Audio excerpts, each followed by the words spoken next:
itu harus begini, bicara harus begini, terus menghadapi orang harus begini, kan ada tuh. Nah, itulah kelihatan orang yang berpendidikan itu.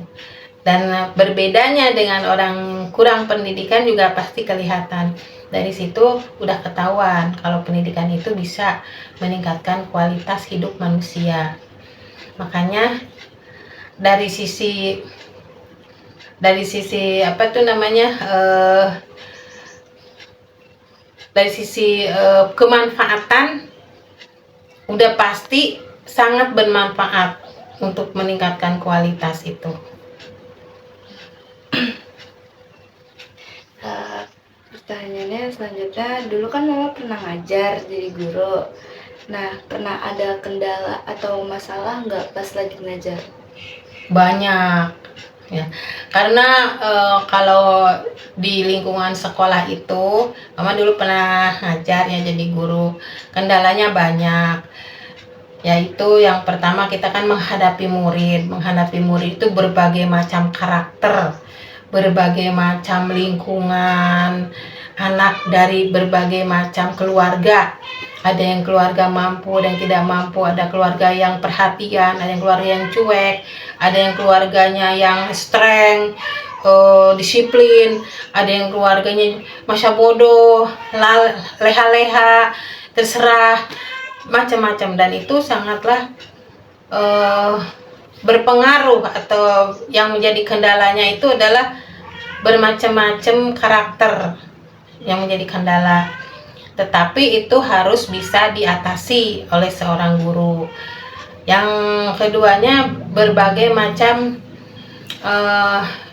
kadang-kadang gini, pendidikan itu perlu didukung oleh sarana dan prasarana. Ya bukan kadang-kadang, emang harus.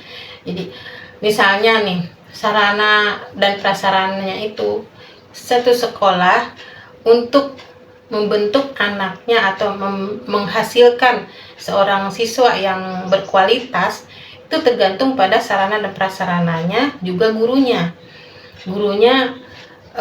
dalam hal mengajarnya bagus nggak, terus sarana dan prasarananya mendukung tidak.